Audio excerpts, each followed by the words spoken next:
the yearly health measurements I do.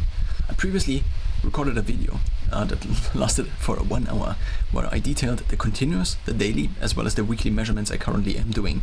What I forgot is the yearly measurements. The yearly measurement is mostly one which is currently scheduled for another time, which would be blood samples. Now, there also seems to be you could also schedule this in a different way. Weekly seems to not make sense.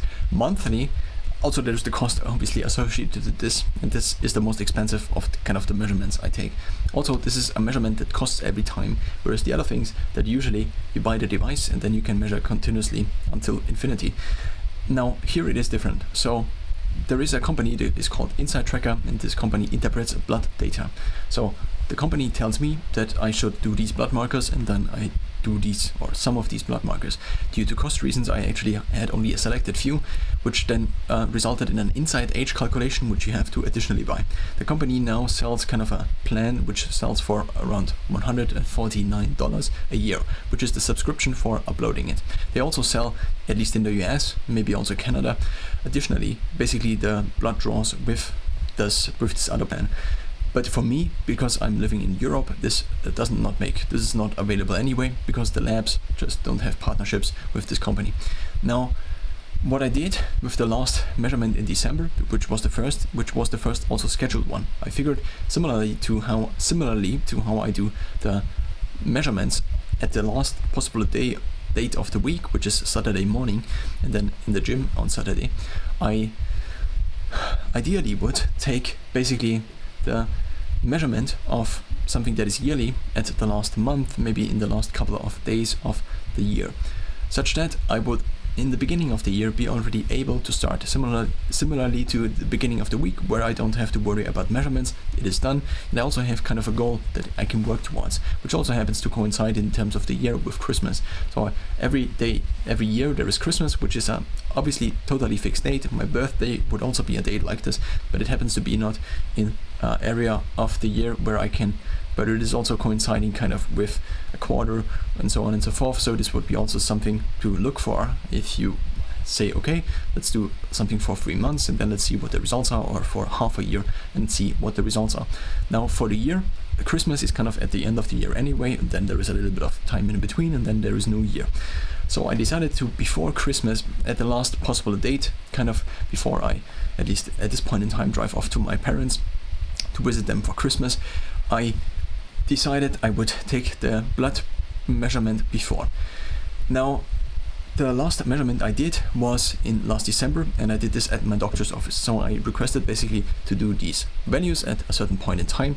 They also asked me if I already wanted to take these values, but again, it was kind of very tempting, because I was already in the doctor's office, and it's very hard to make an appointment there, and then often you have to wait for half an hour. Sometimes you only wait for 10 minutes, and sometimes you wait for 90 minutes.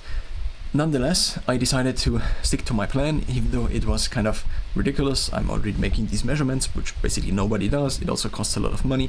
Nonetheless, I think it seems to be very reasonable that as long as I am somewhat reasonably healthy, that I record as much data as I possibly can within the limits of time and also finances.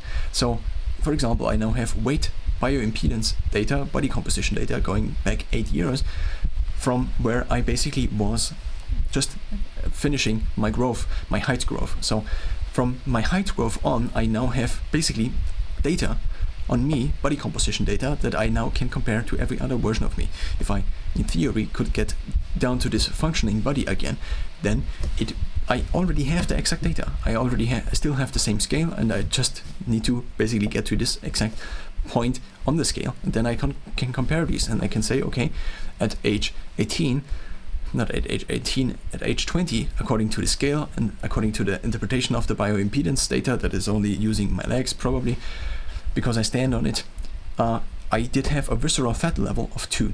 And now it is currently at a level of 7, or sometimes 8, or sometimes 6. But this is obviously not exactly ideal. So if I want to take this approach of trying to reduce at least my biological age markers, not necessarily my biological age, because that seems to be a little bit harder, and also there is not that much.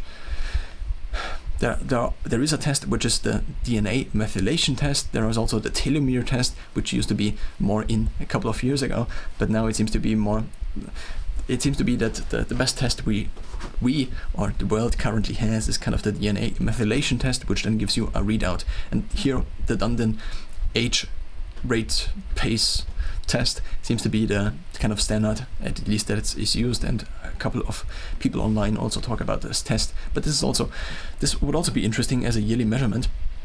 But so if I did something like this, then it would be a yearly measurement, but this is also begins from selling from 250 euros to maybe 350 euros, this London pace of aging test. So this would be also very interesting. If I could do it maybe once a year, then I would have my actual kind of aging rate, at least based on not just a couple of markers I collected. And there was always some problem with the devices and with the accuracy of the devices, and then if I change the measurement method, it also might be changing the data. Now I also have the blood data, and this blood data also gives me an age result, which is the inside tracker of inside tracker has an inside age, and the inside age is inside tracker's biological age, even though it is mostly based on the blood markers. But Inside Tracker actually in the last couple of months began to pull in my Garmin VO2 Max data as well as my resting heart data, which according to a couple of sources are basically the two most important predictors, at least in terms of biomarkers you can kind of somewhat easily measure to predict lifespan, which then, lifespan and longevity or mortality depends on what of these you choose, and also it depends on what of these they actually are predicting. I'm not entirely sure as of now. So first of all, we have then the blood results. I also went through all of the medical records my mom very graciously collected for me over the years.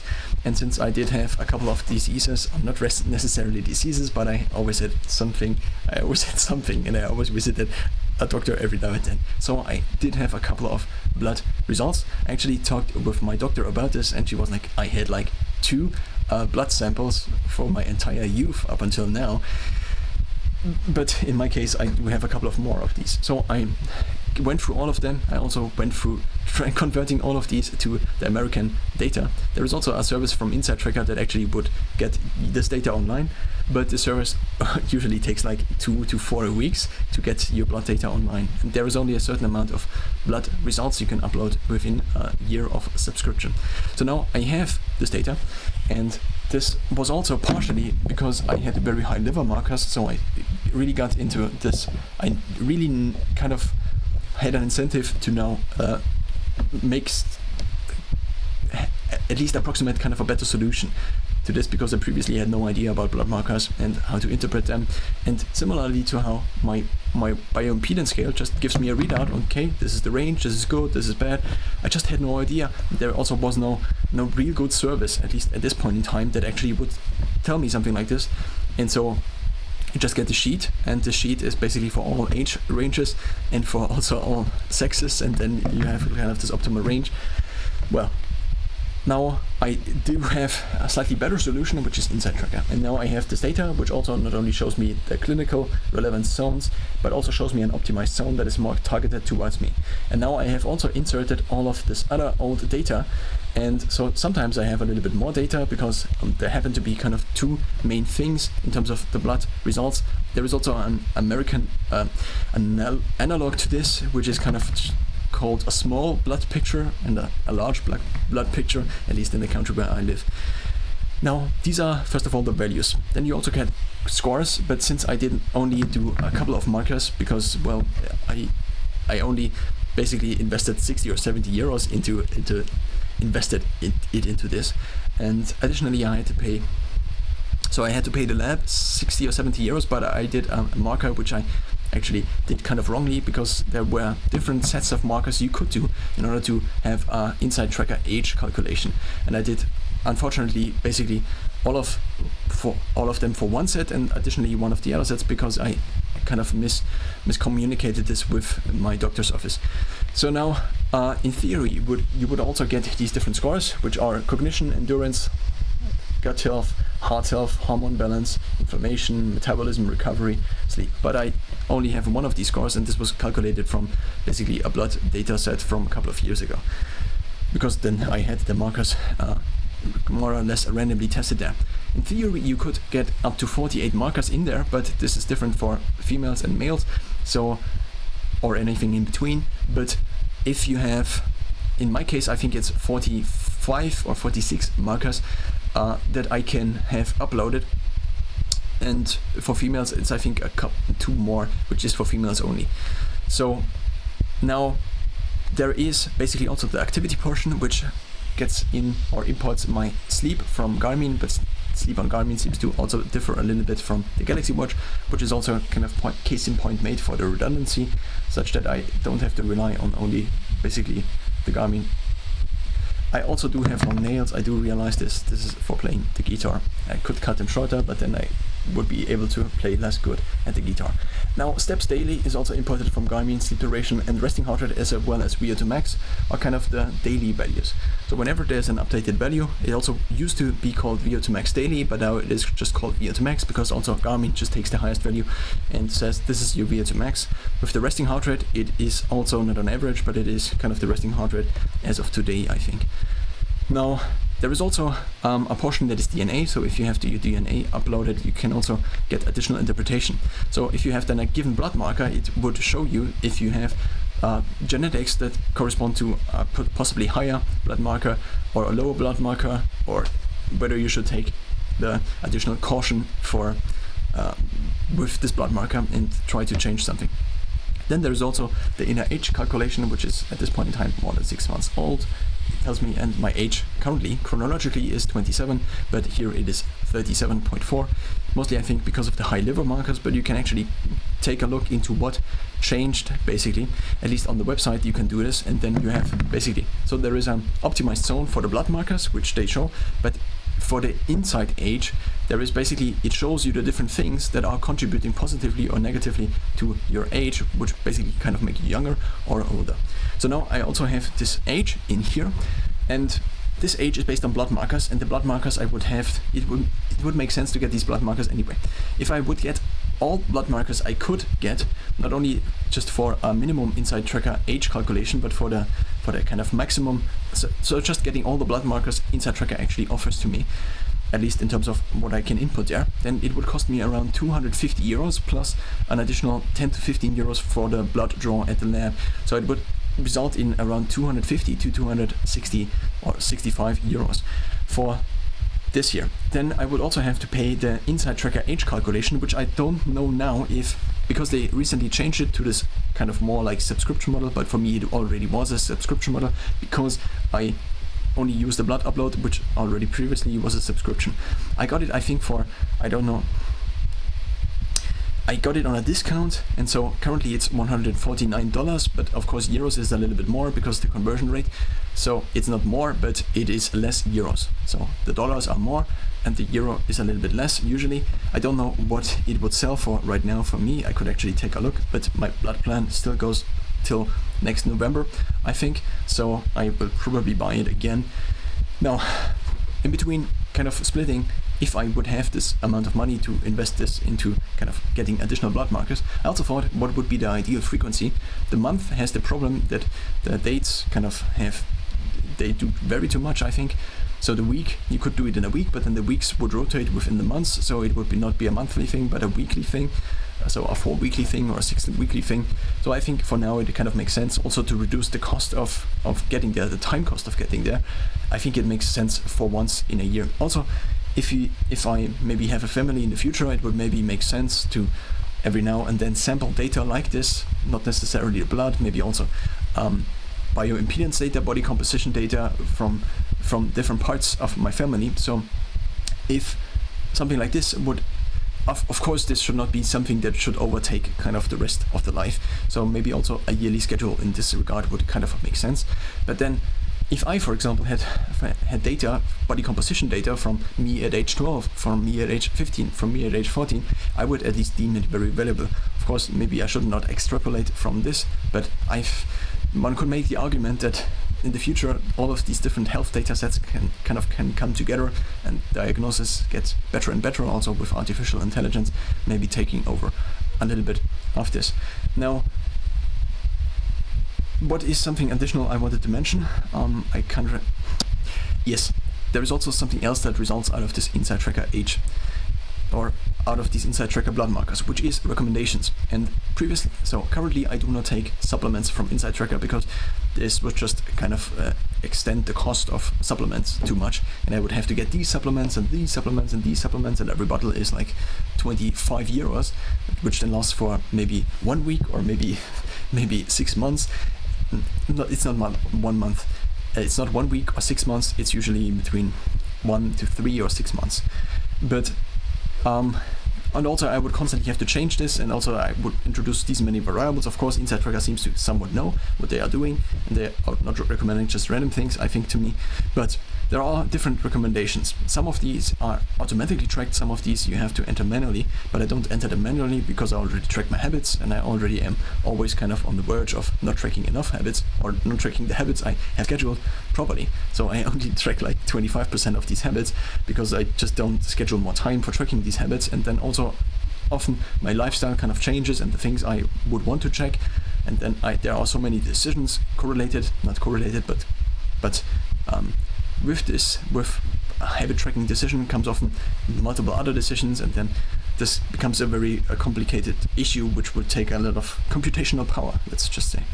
Now, there are kind of recommendations like this, and then you can select them also and then add them to your plan.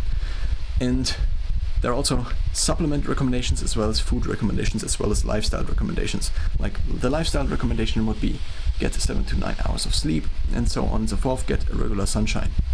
Now the question is, for example, in the future, can Inside Tracker get the Garmin solar intensity and also track sunshine automatically? So there are so many ideas and things one could have, like these systems merging together. But well, currently this is not so much the case, but Inside Tracker seems to be one of the best solutions, at least in terms of an overall picture of one's health, but of course not only in terms of the blood markers, not in terms of the function of my biceps, for example, or the function of my teeth, for example.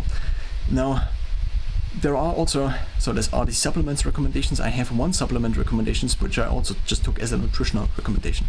And the nutritional recommendation now, here is the idea. What if you just had a bottle and you went to a vending machine, for example, anywhere in the world, and you would just have this bottle there, and it would fill up with the ideal amount of water, the ideal amount of salt, and the ideal amount of nutrients your body needs at this given point in time. And if the algorithm, or if it would be optimal to now fast for now, then you would have this bottle there, and it would just give you just water. So the idea is, what if you could completely automate nutrition up to the point where you don't have to make any decisions, and at any point in time your nutrient needs would be met, but also factoring in all the different variables that would make this initial function of your nutrient needs being met kind of useful. So I tried to approximate this, and Inside Tracker gives me food recommendations. I then said, okay, what out of these food recommendations I can get in a powdered form? And then I currently have the first meal of the day as kind of a powdered form out of the recommendations from there, a couple of those. So for example, aim for veggie variety. What is a powder I can implement this with?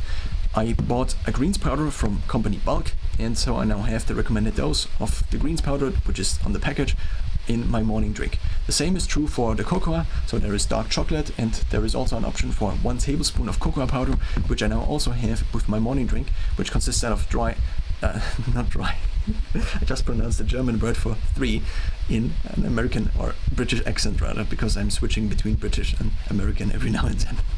So I have a tablespoon of cocoa powder also within this, and so I have the Bulk greens, the tablespoon of cocoa powder, and I already have kind of the aim for veggie variety as well as the dark chocolate managed. Then I also have ground flaxseed daily. It recommends 4 tablespoons. I did try the 4 tablespoons. I reduced it to 1 scoop, which is 2 to 3 grams. Now, eat probiotic food. I try to eat 3 forks of sauerkraut, because these habits are not very defined very narrowly. I had the problem of what do I track, what do I not track. So I currently don't track any of the habits in Inside Tracker.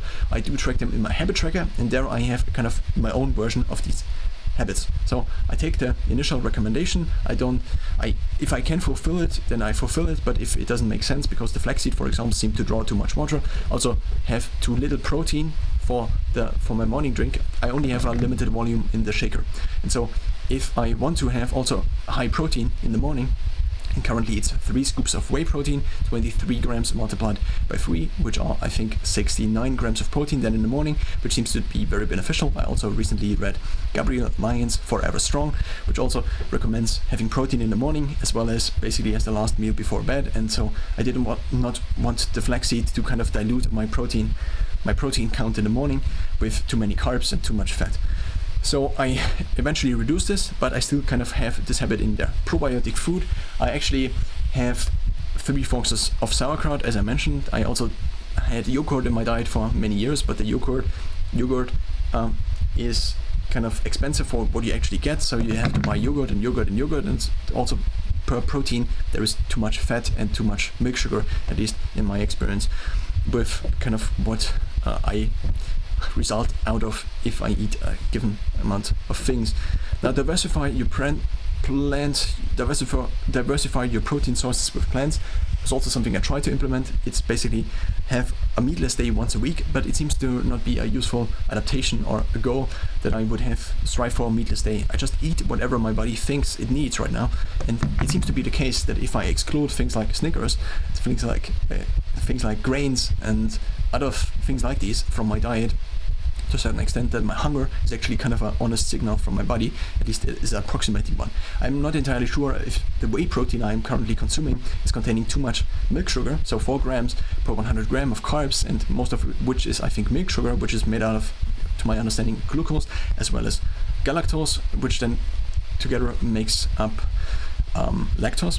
And then the question is, so I also recently heard because I listened to this book in Gabrielle Lyons or someone else's book, that the liver only can, of course, also scaling up and down with weight, presumably, only can basically turn over so much fructose in a given day.